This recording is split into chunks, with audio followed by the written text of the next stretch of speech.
My wife just told me she's pregnant with someone else's baby. My response was 2 words. Guys, I need to get this off my chest because I'm still processing what happened yesterday. And honestly, I'm not sure if my reaction was normal or if I'm in some kind of shock. I've been married to my wife Selena for 6 years. We met in college during my junior year. She was studying nutrition. I was in business. Honestly, I thought we had a solid thing going. She's always been into fitness. I supported it because it made her happy, and I figured it was better than her sitting around watching Netflix all day like some couples I know. About 8 months ago, she started working with this new personal trainer, Luca. Luca was younger, maybe mid-20s, had that whole Instagram fitness influencer vibe going on. She seemed more excited about her workouts, started posting more gym selfies, bought new workout clothes. I didn't think much of it at first. The gym she goes to cycles through trainers pretty regularly, and she'd worked with other guys before without any issues. But over the past few months, things started feeling off. It's hard to explain without sounding paranoid, but you know when you live with someone for years you pick up on their patterns. Selena was constantly on her phone, texting during dinner, taking calls in the other room. She started having these mysterious girls' nights that would run until 2 a.m. on weeknights. When I'd ask who she was with, she'd give me these vague answers about some friends from the gym or you don't know them. Her stories never quite lined up either. Little details would change if I asked about the same night a few days later. When I'd bring it up, she'd get defensive and accuse me of not trusting her, which would make me feel like an asshole for even questioning it. You know that feeling when something in your gut is telling you something's wrong, but you keep pushing it down because you don't want to be that guy who doesn't trust his wife? That was me for months. I kept telling myself I was being paranoid, that marriage goes through phases, that I was reading too much into normal behavior changes. Yesterday morning changed everything. I was getting ready for work when Selena sat me down in the kitchen. She had this weird look on her face, part guilty, part defiant, like she was about to confess to something but was also angry that she had to. Johnny, I need to tell you something important. Okay, I said, figuring this was finally the conversation about whatever had been making her act strange. I'm pregnant. My first thought was excitement, honestly. We'd been talking about kids for the past year casually, but talking about them. I was already calculating timelines in my head, when we'd need to start shopping for baby stuff, how we'd convert the spare room, whether we could afford a bigger place. But then I saw her face and my stomach just dropped. She looked like she was about to throw up. It's not yours, she said, just like that. I sat there for what felt like forever, but was probably only 30 seconds. My brain was trying to process this information. My wife of 6 years just told me she's carrying another man's child. All those late nights, all those weird explanations, all those times I questioned my own instincts and convinced myself I was being crazy, it all clicked into place. She started rambling immediately, like she'd rehearsed this speech. How it just happened, how she didn't mean for it to go this far, how she was confused about her feelings. She mentioned Luca's name, confirming what I'd already figured out in my head. She was crying, reaching for my hand across the table, saying we could work through this and that she wanted to be honest going forward, that this could be a fresh start for us. I looked at her, this woman I'd shared a bed with for 6 years, and I felt something I've never felt before. Not anger, not sadness, just this cold, crystalline clarity. I stood up, grabbed my coffee mug, looked her right in the eye, and said 2 words. Congratulations, Selena. The look on her face was, I'll probably remember it for the rest of my life. Complete shock, like I'd slapped her. She'd clearly expected tears, yelling, begging something, not congratulations. Then I walked out the door and went to work like it was any other Tuesday. I haven't been home since. I'm writing this from a hotel room at 2 a.m. because I can't sleep, but not because I'm devastated. I can't sleep because my brain won't shut off. It keeps replaying every weird moment from the past few months, and they all make sense now. My phone has been absolutely insane, 47 missed calls as of right now, dozens of texts ranging from apologies to anger to desperation. The text started with, I'm so sorry, please come home so we can talk about this, progressed to, I know you're hurt but we need to discuss this like adults, and by tonight it devolved to, how can you just ignore me like this? I'm your wife. I haven't responded to a single one. Here's the thing that's messing with me. I don't feel destroyed. I don't feel like my world is ending. I feel free. Like I've been carrying this weight I didn't even know was there, and suddenly it's gone. Is that normal? Should I be falling apart right now? Because honestly, I feel more clear-headed than I have in months. I have a meeting with my buddy tomorrow morning. He's a lawyer, we've been friends since college, and honestly one of the smartest guys I know. I figure I need to understand my options before I make any major decisions. Edit. Someone asked about the timeline. She's probably about 8 weeks along based on when her behavior really changed. So yeah, this has been going on for a while. Update 1. The response to my last post was overwhelming. Thank you all for the advice and support. A lot of you wanted to know what my lawyer friend Victor said, so here's the update. I met with Victor 2 days after my original post. We grabbed coffee at this place near his office. I told him everything. Victor didn't even look surprised. He leaned back in his chair and said, "Man, I've been waiting for this conversation for about 6 months." Turns out he'd suspected something was off with Selena since last summer. He'd seen her at restaurants with some guy who definitely wasn't me but didn't want to say anything without being sure. I figured if it was innocent you'd mention him eventually. When you never did, I knew something was up. Victor laid out my options with his typical brutal honesty. He said I had a few paths.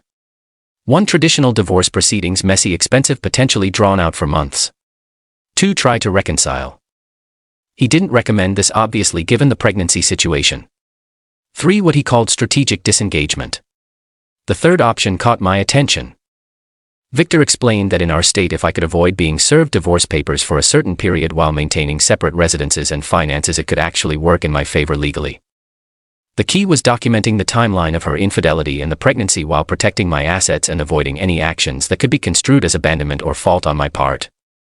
Victor suggested I essentially disappear from Selena's life, but in a calculated way. The goal, Victor explained, isn't to hurt her. It's to protect yourself while she figures out her new reality. She made an adult decision to have an affair and get pregnant. She can handle the adult consequences while you figure out your next move. That conversation was 6 weeks ago. I've been following Victor's advice to the letter, and guys, it's been fascinating to watch this unfold from a safe distance. I closed our joint checking and savings accounts the day after our meeting, moved everything to a new bank entirely, one she doesn't know about. I kept just enough in our shared account to avoid overdraft fees on any automatic payments, but that's it. When she realized the money was gone, the phone calls intensified dramatically. I transitioned to remote work by telling my boss I needed to deal with a family emergency that required flexibility. Since I'd been pushing for remote work anyway, he was surprisingly accommodating. I've been working from different coffee shops, libraries, and co-working spaces around the state. The social media deletion was actually liberating. I hadn't realized how much mental energy I was spending scrolling through Facebook and Instagram. Now I have no digital footprint for her to track, and I'm not torturing myself looking at photos of the life I thought I had. I haven't responded to a single call, text, or email from Selena. The messages started apologetic and desperate. "Please, Johnny, we need to talk about this like adults. I know I hurt you, but we can work through this." Then they became angry. "How can you just disappear? This is childish. We have 6 years together." Then back to desperate. "I'm pregnant and scared, and I need my husband right now." She's tried reaching out through mutual friends, but I've been upfront with them about the situation. Most have been understanding about my need for space. A few have tried to play peacemaker, suggesting I hear her out or consider that people make mistakes. I've politely but firmly explained that carrying another man's baby isn't a mistake. It's a series of deliberate choices over several months. The pregnancy thing is progressing obviously through our mutual friend Jane, who's been my unofficial source of information. I learned she's about 12 weeks along now, which confirms the timeline matches up with when she started acting strange back in the spring. She apparently told Luca about the pregnancy, expecting him to step up and be the loving partner, and well, let's just say that didn't go the way she hoped. Jane told me Luca's reaction was basically, "This isn't what I signed up for." He'd been seeing Selena as a fun distraction from his regular life, not as someone he wanted to build a future with.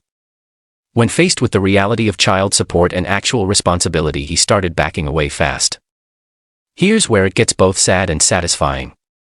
Without me there as her safety net, Selena is having to face some harsh realities about the choices she made. She can't afford our apartment on her teacher's salary alone. We'd structured our finances around my higher income. She's had to start looking for a cheaper place, which in our area means a significant downgrade. Meanwhile, I've been staying in different Airbnbs and extended stay hotels around the state, working remotely and honestly having some of the most peaceful weeks I've had in years. I'm sleeping better than I have in months. I'm eating better. That constant low-level anxiety I didn't even realize I was carrying is completely gone. Victor checks in with me weekly both as a friend and professionally. He says Selena still hasn't filed divorce papers, which suggests she's either hoping I'll come back or she can't afford a lawyer. Either way, every day that passes strengthens my position legally and emotionally. I'm not trying to destroy her life or hurt her unnecessarily. I'm just refusing to be responsible for fixing the mess she created. She's an adult who made adult choices. She can handle adult consequences. Update 2: I knew this day would come eventually. Victor had warned me that she'd probably track me down at some point, especially as her situation got more desperate. Last Tuesday morning, Selena found me at the coffee shop where I've been working most days. I'm not sure how she managed it, but there she was standing by my table at 9 a.m. with her hand resting on her now visible bump. She looked rough, dark circles under her eyes, hair unwashed and pulled back in a messy bun, wearing an old sweatshirt and leggings that looked like she'd slept in them. The confident, put-together woman I married was nowhere to be seen. "We need to talk," she said, sliding into the chair across from me before I could respond.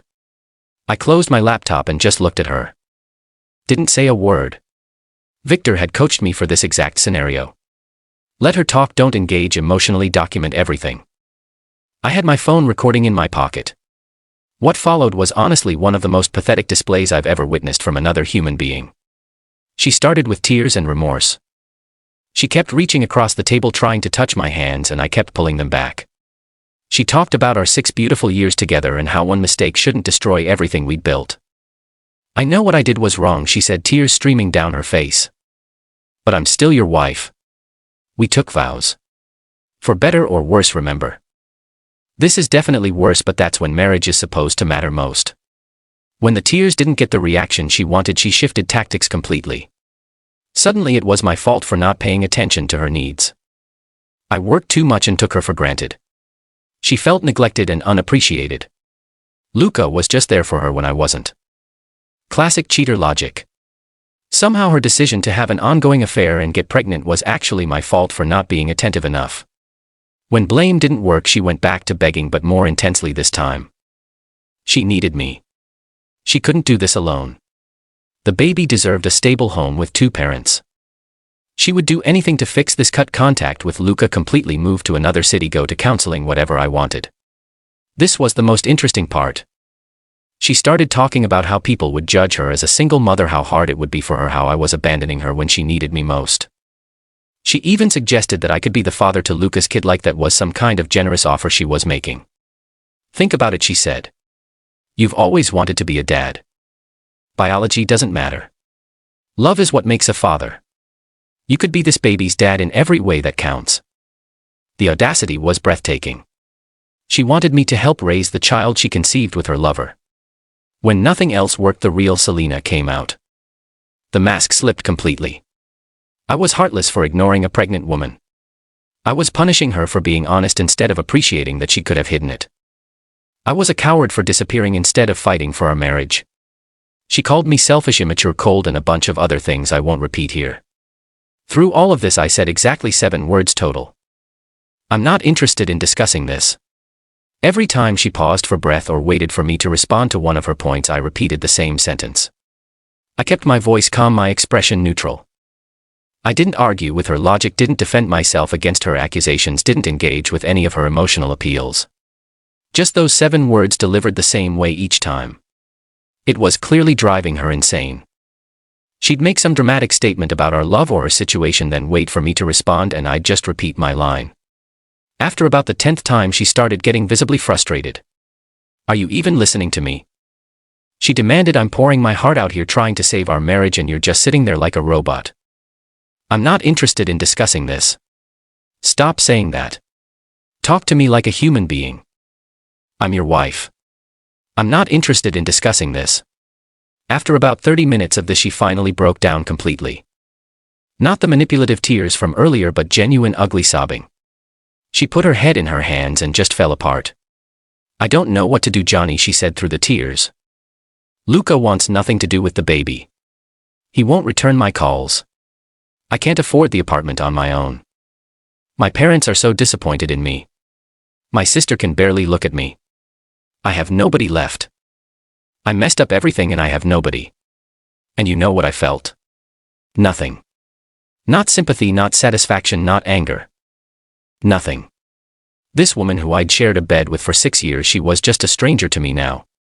A stranger who'd made some very poor choices and was now dealing with the consequences. I stood up calmly, packed my laptop into my bag and walked toward the door. She called after me, but I didn't turn around. As I was pushing open the door, I heard her say something that actually made me pause. "I'm 4 months pregnant, Johnny. This is your last chance to be part of something bigger than your wounded pride." I stopped, turned back and looked at her.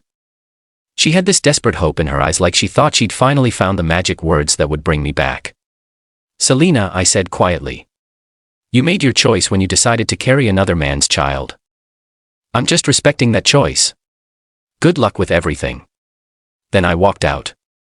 That was 8 days ago. She hasn't tried to contact me since, which tells me she finally got the message. Victor says she still hasn't filed for divorce, which means she's either still hoping I'll come back or she's realized she can't afford the legal fees without my financial support.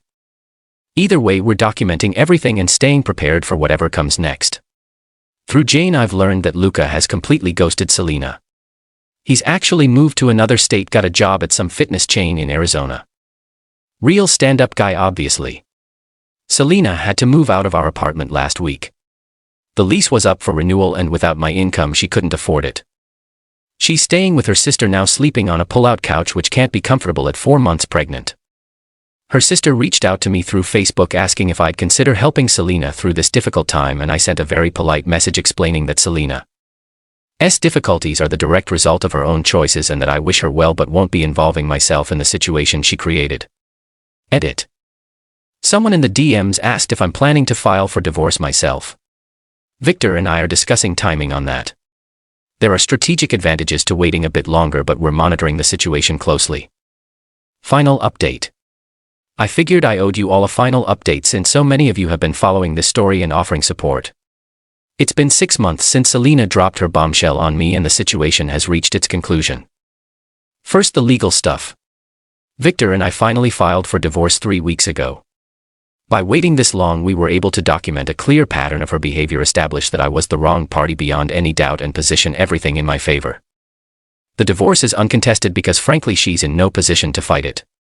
She can't afford a lawyer, and any attorney would look at the evidence and advise her to accept whatever terms I'm offering. Since I'm not trying to be vindictive, the terms are reasonable. She gets her personal belongings, her car, and a small settlement. I keep the house, my retirement accounts, and my business assets. The whole process should be within 60 days. As for Selena, she had the baby last month. A boy, apparently healthy according to Lisa. She tried one last time to convince Luca to be involved when she was about 7 months pregnant.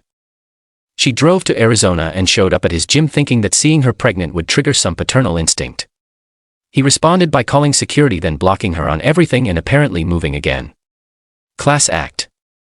Selena has been staying with her sister, but that situation has been getting increasingly strained. Apparently there's been ongoing drama about child care expectations, financial contributions, and the general stress of having a newborn in a small apartment. Her sister has her own family to worry about. Selena reached out to me one more time about 2 months ago through Jane, asking if I'd be willing to meet for coffee to discuss our future and whether there was any possibility of reconciliation now that the baby is here. I declined, explaining that my future doesn't include her and that the baby's arrival doesn't change anything about the choices she made. The financial reality has hit her hard. She had to take a part-time teaching position because she needs flexible hours for the baby, which means she's making about half what she used to. She's applied for various assistance programs and moved in with her parents temporarily after things got too tense with her sister. She's had to sell most of the jewelry I bought her over the years, including her engagement ring. Jane mentioned she's been looking into getting a second job for evenings and weekends, but finding child care is expensive and complicated. Meanwhile, my life has genuinely improved in ways I couldn't have predicted 6 months ago. Without the constant undercurrent of relationship tension that I didn't even realize I was carrying, I've been more productive at work, more engaged with friends I'd neglected, and more motivated in general. I've been traveling more, took a photography trip to Colorado last month, visited some college friends in Seattle, spent a weekend in New Orleans just because I felt like it. It's been liberating to make decisions based solely on what I want for my future without having to consider someone else's preferences or schedule. The remote work arrangement worked out so well that my company offered me a permanent remote position with a 15% raise. I've been exploring different cities, thinking about where I might want to settle long-term, maybe somewhere with better weather and lower cost of living. I've also started dating again, which feels surprisingly natural. I was worried I'd have trust issues or emotional baggage that would interfere, but honestly the clean break seems to have prevented that. Victor says he's never seen someone handle a situation like this with such clarity from the beginning. He thinks it helped that the betrayal was so absolute and undeniable. There was no ambiguity, no wondering if it could be worked out, no false hope to cloud my judgment. I don't know what Selena's future holds, and honestly I don't spend much time thinking about it anymore. She's not my responsibility if she ever really was. We're both adults who made choices, and now we're both living with the consequences of those choices. As for me, I'm house hunting in Austin, planning that photography trip to Iceland I mentioned, and feeling optimistic about the future in a way I haven't felt in years. Sometimes the end of something terrible is actually the beginning of something much better. Thanks to everyone who followed this journey and offered advice and support. This community helped me realize I wasn't crazy for feeling the way I did, and that sometimes the cold response is actually the healthiest one.